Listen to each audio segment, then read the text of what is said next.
ကိုချင်းသီလရှိအောင်ဘာလုပ်ရ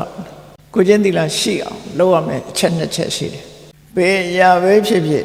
ပညာနဲ့ထိန်းရမှာဖြစ်တယ်ကိုချင်းသီလကောင်းဖို့အတွက်စဉ်းစားရမှာနှစ်ခုကိုချင်းသီလပြက်ပြားခြင်းရဲ့အပြစ်ကိုချင်းသီလရှိခြင်းရဲ့အကျိုးအဲ့ဒီနှစ်ခုဆင်ញင်ဖို့လိုတယ်ပေါ့ဆင်ញင်တယ်ဆိုတာကိုယ့်ရင်ထဲမှာ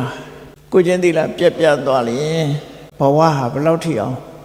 နှုံချသွားနိုင်တယ်သူ့ရဲ့အပြစ်ကိုချင်းသီလပြက်သွားလို့ရှိရင်ဘယ်လောက်ပဲလောကမှာဆက်ဆရာကောင်းသွားနိုင်တယ်ဆိုတာကို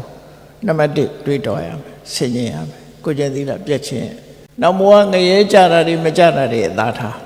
ကိုမသိဘူးဒီဘဝမှာရင်ကြည့်လက်ရှိဘဝမှာလည်းပဲကိုချင်းသီလပြက်ပြားသွားပြီဆိုရင်ငါဟာလူအတိုင်းဝိုင်းထဲမှာအထူးသဖြင့်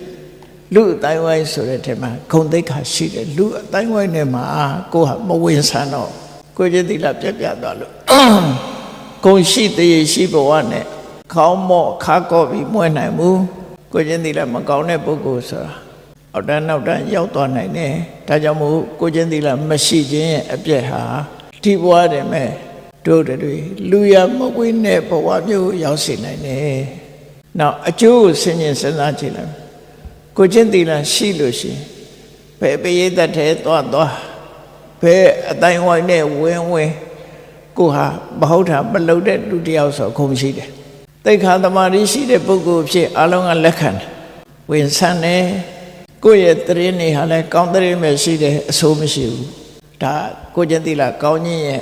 အကျိုးတရားလေးတွေအဲ့ဒီအပြစ်နဲ့အကျိုးကိုတွေးတောဆင်ခြင်ခြင်းအားဖြင့်လည်းပဲကိုချင်းသီလထိမ့်သိမ့်မှုအတွက်အင်အားရရလာနိုင်ပါတယ်တဲ့ဒါကတစ်ခုနောက်တစ်ခုကဘာတော့ဆိုလို့ရှိရင်ကိုချင်းသီလကောင်းမှုရအတွက်ရှင်တဲ့နှလုံးထဲမှာရှိတဲ့စိတ်နေသဘောထားနှစ်ခုရှိတယ်တစ်ခုကဘာတော့ဆိုရင်ဟိရိတစ်ခုကဩတ္တပရှိသည်ဟိရိဆိုတာကိုယ်တိုင်ကမဟုတ်တာမလုံးချင်တဲ့စိတ်ဓာတ်ကိုယ်တိုင်ကလူသိသည်ဖြစ်စေမသိသည်ဖြစ်စေမဟုတ်တဲ့လုပ်ရက်ကိုမလုပ်တဲ့အလုပ်တွေဆိုလို့ရှိရင်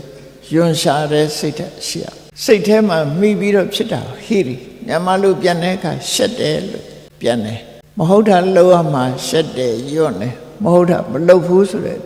အင်္ဂလိပ်လိုရှိန်လို့ပြန်တယ်ပေါ့နော်အဲ့ဒါကရှက်တယ်ဆိုတာနှစ်ခုရှိတယ်လူကြားတဲ့ထစကားမပြောရင်လည်းရှက်တတ်တယ်လို့ပြောကြပြန်ဒီနေရာမှာရှက်တယ်ဆိုတာဟာ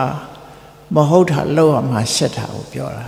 အဲ့ဒီမဟုတ်တာမဟုတ်တဲ့အလုပ်ကိုဘယ်တော့မှမလုပ်ဘူးအဲ့ဒီဟိရိရဲ့ဩတ္တပဆိုတာပတ်ဝန်းကျင်ကိုလေးစားတယ်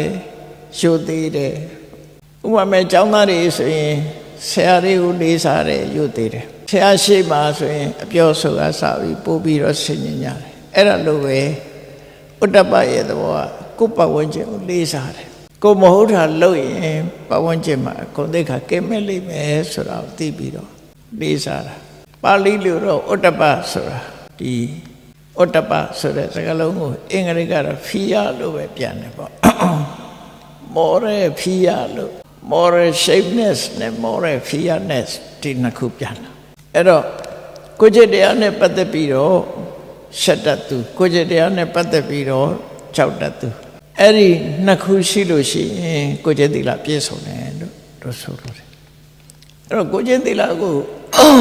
တိဆောက်မယ်ဆိုလို့ရှိရင်ဒီနှစ်ခုကိုအဓိကထားပြီးတော့တိဆောက်